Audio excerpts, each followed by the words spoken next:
There are people in your life who respect you deeply. They may never actually say it out loud, but they've been showing you, quietly and consistently, in ways you've likely been misreading your entire life. You probably thought they were just being polite, or distant, or difficult. You were wrong. And after this explainer, you will never walk into a room the same way again. 5 signs.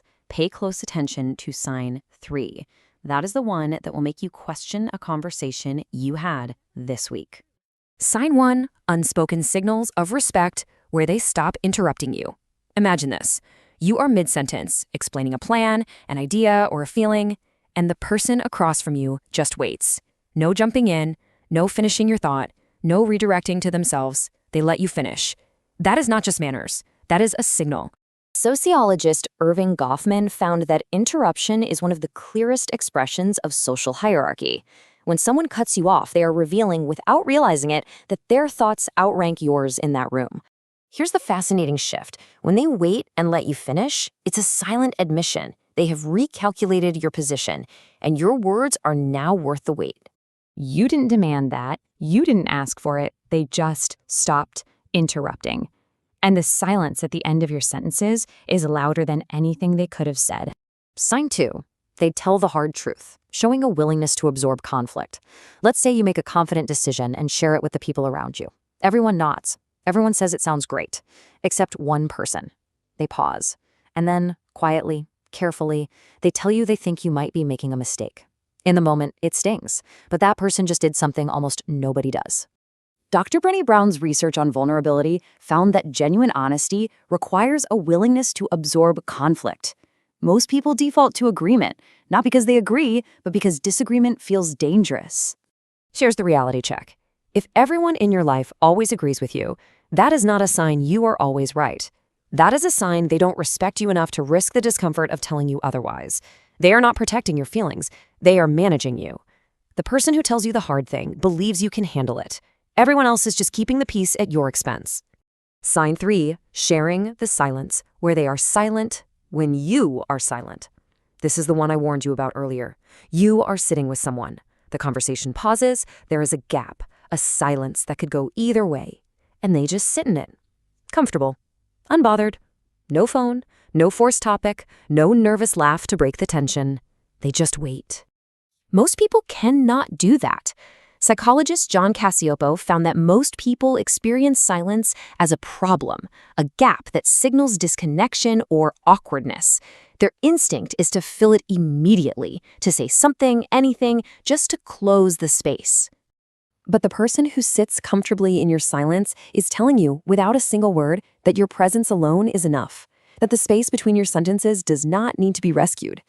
Here is the hidden dynamic at play. Silence acts as a subtle power structure. The person who breaks it first is almost always the one who needs something: reassurance, connection, acknowledgement. By waiting for you to speak, they are admitting, without realizing it, that you are the one worth waiting for. You are not even doing anything. You are just quiet. But your silence carries enough weight that they would rather sit in it than be the one to disturb it. Think about your conversations this week. Who broke the silence first?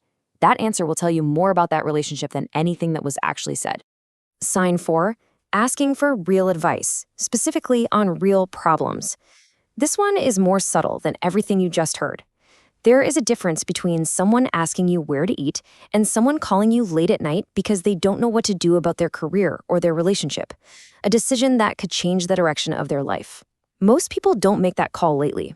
Psychologist Robert Cialdini's research on influence found that when someone brings you a high-stakes problem, not small talk, not a trivial choice, they are doing something significant. They are temporarily handing their decision-making over to your judgment. That is the fundamental difference between being liked and being respected. Being liked means they just enjoy your presence, but being respected, that means they trust your mind with the things that actually matter. Notice who calls you with the hard questions. Those people have already decided your judgment is worth more than their own on the things that count.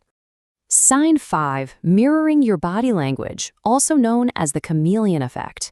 Picture this. You lean back in your chair. A few seconds later, they lean back. You slow your pace. They slow theirs. You go still. The room goes still with you. You probably never noticed.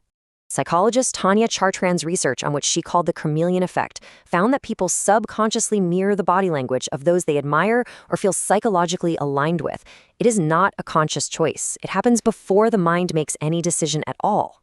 But here is how you separate genuine respect from performed rapport.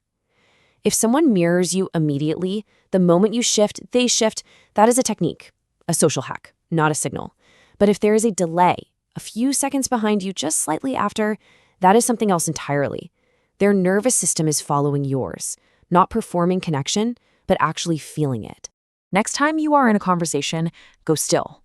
Then watch. The ones who follow you into the stillness a few seconds later, those are the ones who are genuinely oriented toward you. 5 signs. None of them loud, none of them announced. All of them happening around you right now. In conversations you have already had, in rooms you have already been in. If this explainer made you see someone in your life a little differently, make sure to subscribe. We have a lot more insights coming that you won't want to miss. I have a question for you to answer in the comments. Which of these signs do you already have in your life, and which one do you wish for the most? Let me know below. And finally, if someone in your life shows all 5 of these signs, send them this explainer.